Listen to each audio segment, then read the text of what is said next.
బీజేపీపై CM Revanth Reddy fire అయ్యారు. ధనిక తెలంగాణను బీఆర్ఎస్ అప్పుల ఊబిలో ముంచిందన్నారు.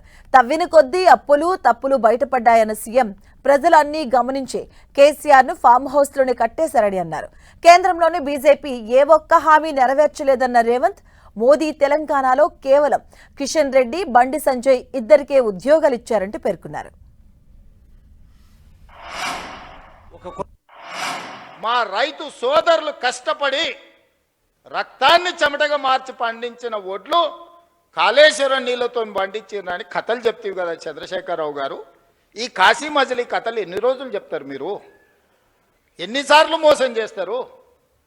అందరినీ అన్నిసార్లు ఎల్లకాలం మోసం చేయలేరు చంద్రశేఖరరావు గారు. అందుకే ప్రజలు ఆలోచన చేసిర్రు, 10 ఏళ్ళ అవకాశం ఇచ్చిర్రు, చెప్పిందల్లా నమ్మిర్రు. హరికథ చెప్పు, బుర్రకథ చెప్పు, ఏ కథ చెప్తే ఆ కథ నమ్మిర్రు. ఏదో చేస్తాడో చూద్దాం పెద్ద మనిషి అని. చివరికి అన్ని కథలు విన్న తర్వాత గొలుసులు తెచ్చి బంధించి బకాసూరుని తీసుకుపోయి ఫామ్ హౌస్లో గట్టేసిర్రు బయటికి వెళ్ళకుండా.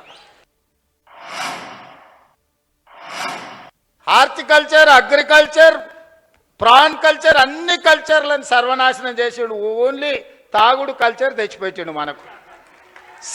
సందుల బెల్ట్ షాపులు, బుడ్డీ షాపులు తెచ్చిపెట్టాడు. ఆయనలో మనం రైతు బజార్లు తెలిస్తే ఇవాళ బెల్ట్ బజార్లు తీసుకొచ్చి సందుల 7వ తరగతి చదివేటోని కూడా చేతులు బుడ్డి చేతిలో పట్టించాడు. ఆయన సాధించిన ఘన విజయం. ఆయన దేనికన్నా బ్రాండ్ అంబాసిడర్ అంటే ఇగో దీనికే బ్రాండ్ అంబాసిడర్. నిన్న మన ఒక ఆయన వచ్చిండు, నవీనో నమోనో, ఆయన పేరు ఏందో నాకైతే మొత్తం తెలియదు. కానీ ఆయన వచ్చి చెప్తుండు వచ్చేది మాదే అని. ఏంది వచ్చేది మీది? పన్లీగులో పట్టించాలి. వెస్ట్ బెంగాల్ వచ్చింది వస్తాను. వెస్ట్ బెంగాల్ 15 ఏళ్ళు పట్టింది. తెలంగాణలో కూడా గదే గతి అవుతుంది మీకు. ఆడేనో మమతా బెనర్జీ గారు కాబట్టి మీ పప్పులు ఉడికినాయి. ఈడ మా వాళ్ళు అందరు ఉన్నారు, ఈయనే ఉన్నారు, దంచుతారు. నాకేం గొప్ప కిరీటాలు పెట్టుకోవాలని లేదు, వజ్ర వైదూర్యాలు సంపాదించుకోవాలని ఆలోచన లేదు.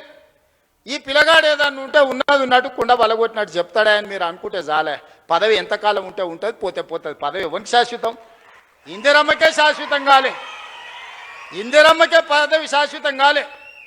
ఎన్టీఆర్కు పదవి శాశ్వతం కాలే. రాజశేఖర రెడ్డికి పదవి శాశ్వతం కాలే. నాకు కూడా పదవి శాశ్వతం కాదు, మాటనే శాశ్వతం. మాట మాట్లాడితే నిలబడతాడు.